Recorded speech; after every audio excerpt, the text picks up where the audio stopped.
I had sex last night. One thing led to another, and it was really nice. I would say that our sex was romantic for sure, and passionate. Like, I feel we were making love rather than just having sex.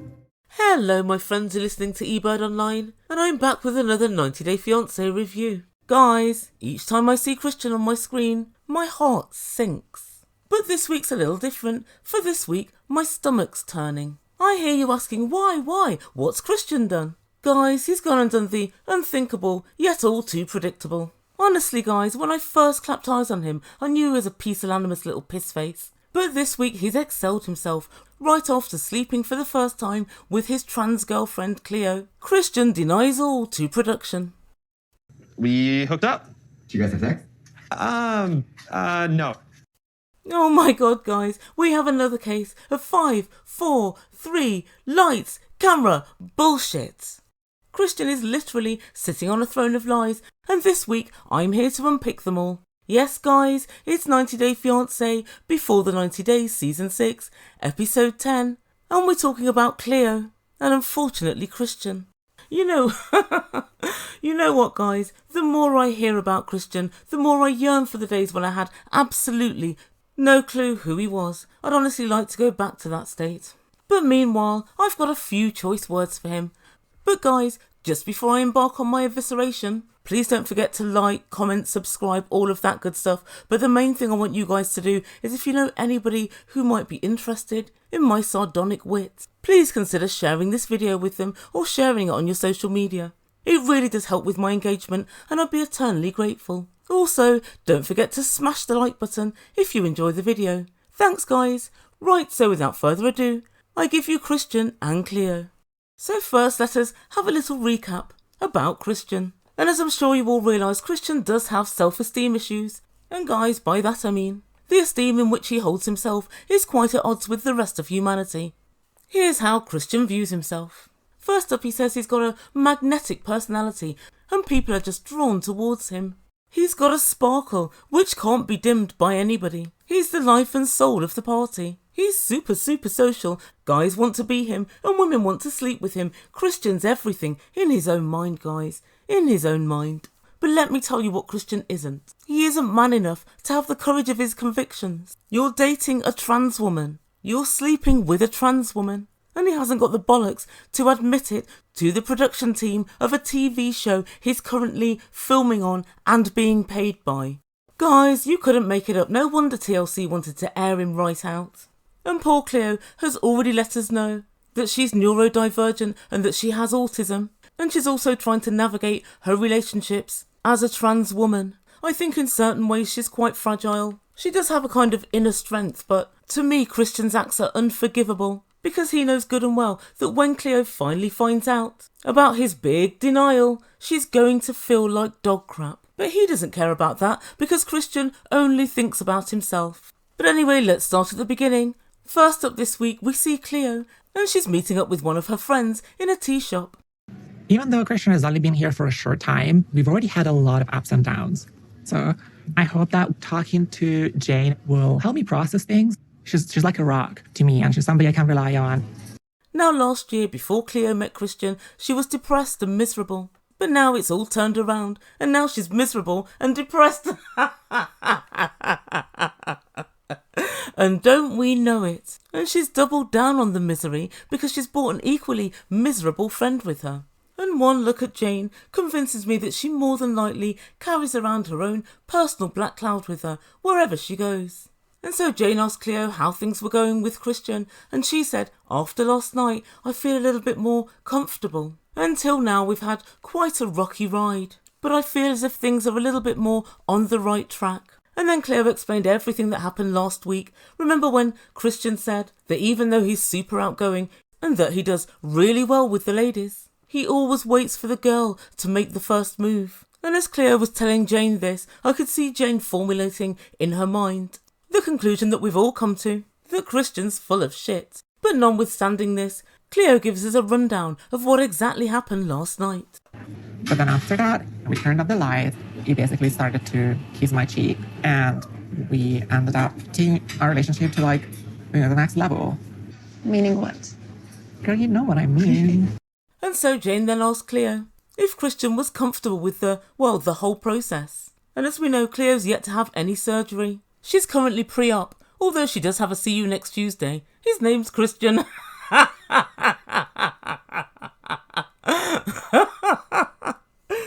And she explained to Jane that Christian might be a little bit awkward about it, but she said no, he totally wasn't. And it was just a girl and a guy having a good time. And guys, this is where the story takes a rather sinister turn. Because at exactly the same time that Cleo is having a conversation with Jane, the sparkling magnet that is Christian is busy bullshitting to production. And guys, I'd like you to really look at Christian's face as he's kind of describing what happened the night before, because you can tell that he really wants to shut the conversation down. He can't actually look the producer in the eye. Yeah, things, I guess you could consider things a little awkward. We were kind of at an impasse, but I kind of just bit the bullet and ended up making the first move anyway. So, yeah, it was a good night. Oh. Guys, look how uncomfortable he looks. He's fidgeting, he's touching his face. In fact, he's shielding his face from the gaze of the camera, as well he might. He has got the sort of face that roughs up your retinas.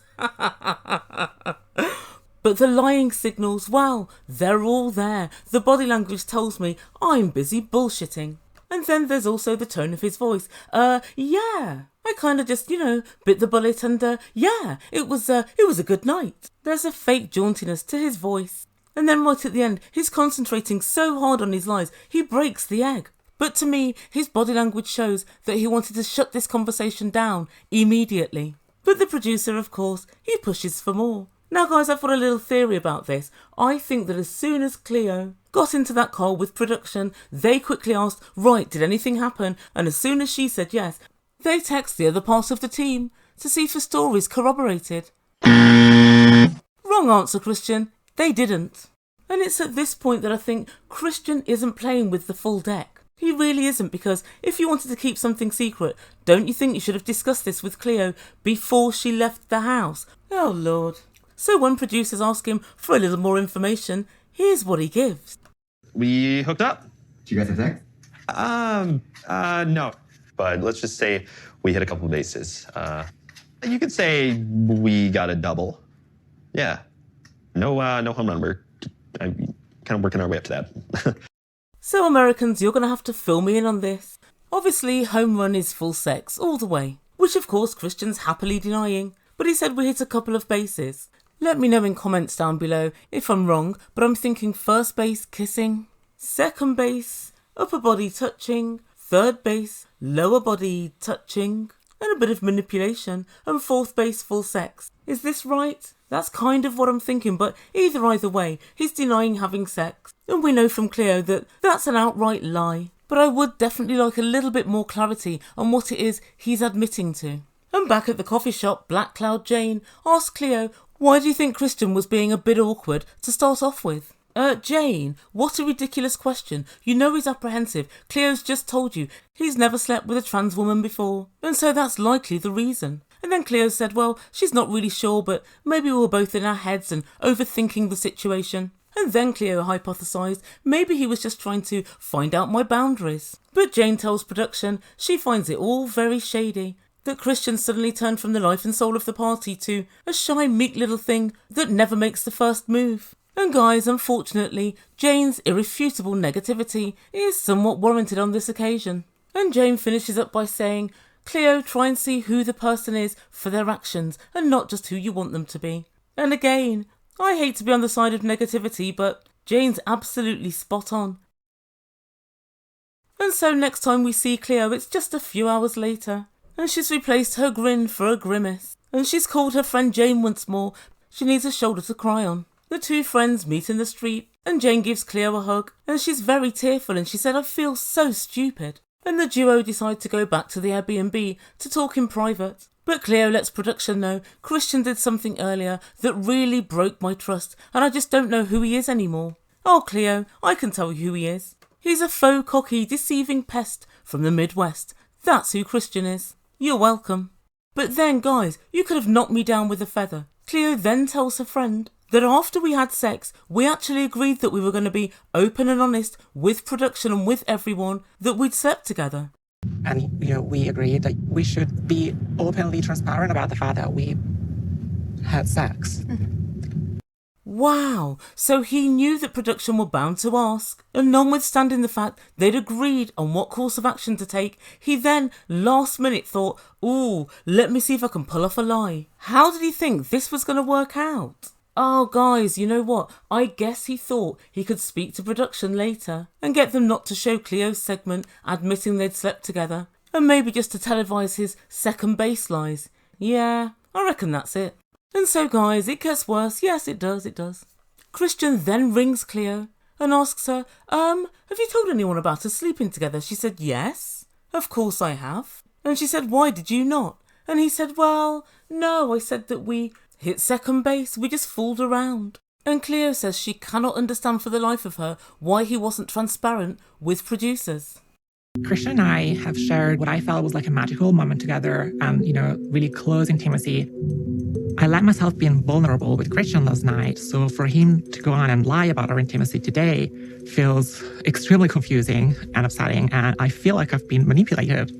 And guys, I certainly think she has been manipulated, and I think a lot of this has happened off screen. Cleo said something really interesting last week. She said, I feel as if we've got really good chemistry and I can tell that we fancy each other. And guys, I haven't seen this chemistry at all. Like I said in last week's video, I just haven't seen anything which convinces me they're supposed to be together. And I think more than likely Christian's a whole other person when he's on his own with Cleo, as opposed to when the cameras are there. Every single time I've seen them together, they've either been arguing or looking super awkward. And then he told Cleo that he wanted to protect her. That's why he didn't want to tell producers. What? If Cleo needed protecting, it would be her saying, no, don't tell anybody. Guys, this is how I look at it. This compounds the whole problem. It's bad enough that somebody, I don't know, in essence, tricks you into thinking that you might have a relationship, and it would seem now as if he just wanted to, I don't know, kind of try out what it would be like with a trans woman, and he's quite callously used Cleo to do it. But even if it wasn't that, and he just wasn't sure if he could have a relationship with a trans woman, he shouldn't have embarked on it in this way. He should have said, I'll come over as a friend and we'll see if anything develops, it does, and if not, not. Instead he gave it all the, oh, you're so sexy, I really fancy you chat, this could be a relationship. He called her his girlfriend, and then he's come over to England, slept with her, and now he's trying to deny it. He's publicly dropped Cleo from a very great height. And that to me is unforgivable. Guys, Big Ed walked, so Christian could run. He appears on the Big Ed continuum of ruthlessness. And so anyway, Jane told Cleo straight he's only saying this to protect himself. And Cleo said, yeah, I told him that I feel as if he's manipulated me and there's been some gaslighting. And finally, Cleo seems to be piecing it all together. And she said, I think he's worried about the backlash of people finding out he's slept with somebody who's trans, maybe from his family. But I do not want to be anybody's dirty secret. I'd rather be alone. And Jane asked Cleo, do you think he really cares about you? And Cleo said, until yesterday I thought he did. I chose to believe that the fact he'd come all the way over here to see me meant that there was something there. But now I'm not so sure. My faith in him is close to 0%. Bloody hell, that's pretty low. And guys, the truth be told, I would have thought he would have been, I don't know, less problematic with this whole trans thing, because after all, you told all of your friends and family before you went, you got on a plane, and then you had a televised relationship with a trans woman in London. Now is not the time to suddenly be all coy. It doesn't really make sense. You haven't given two fucks about Cleo's feelings. If you just wanted to know what it was going to be like to sleep with somebody who's trans, why didn't you go and get an escort? Why would you play with someone's actual feelings? And guys, it is the same as what Big Ed did with Rose. He had no real intentions towards her. He just wanted to get a free holiday, get onto TV, and to see if he could get to sleep with her. The same as Christian, he lied about his intentions in order to achieve his aims. Prove me wrong. But alas, at the end of the segment, Cleo tells her friend that she still wants to give Christian a chance. Really, Cleo? Do what you want, but I won't be giving him any more chances. I'm going to eviscerate him week in, week out. And that's where we end things for this week. So what does the Ebird make from all of this? Well, I kind of had the feeling that Christian didn't really care for her when he ignored his friends mocking her. And then also when he said, let's not have any public displays of affection in public. I think the writing was on the wall, but I do understand really why Cleo went ahead with things, because by this point it was just a few days before he was due to come to the UK, and I think it was too late to kind of back out at that point. And then I think she would have always been left thinking, what if? It could have all worked out fine. But I kind of knew in my heart of hearts that it wouldn't. Christian's nothing but a liar. Christian, if you want to lie to yourself, go ahead, knock yourself out, but don't think you can lie to us. He really has got the intellect of an underachieving 12-year-old. Guys, normally when I watch this show, I look for inconsistencies, irregularities and contradictions, if you will. But at this point, Christian just gives me outright horse shit. I usually become aware that he's lying because his mouth is moving.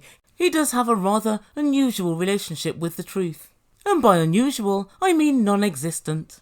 The worst thing about it is we can all see through you, everybody. And your family and friends will see through you in just the same way that I have. If I were Cleo, I'd evict him with the quickness. I think things should be very uncomfortable for him, just so he knows his actions have consequences. So guys, let me know what you think. Could you see this coming, or was it a surprise? I've got to say, when I watched the show yesterday, I actually called Mr. Ebird at work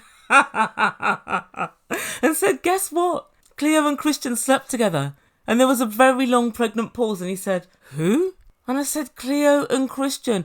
And he said, you are joking, never. And he's only been watching these segments. And I think both of us were fairly shocked. I kind of thought that Christian was angling to just, I don't know, evade sex for a couple of weeks and go home and call it a day. Anyway, I'd love to know what you guys think. Were you shocked that they'd had sex? And what do you think Christian's game was in attempting to deny it? And should Cleo now cut her losses? Please put your comments down below and I'll get on with my next video. If you've yet to subscribe, please consider joining the Ebird family. If you've yet to do so, smash that red button, go on, subscribe, it's free. And also don't forget to smash the like button. You've been listening to Ebird Online and I bid you good day. Baby, you give me midnight. You whip up my appetite. Don't leave me here high and dry.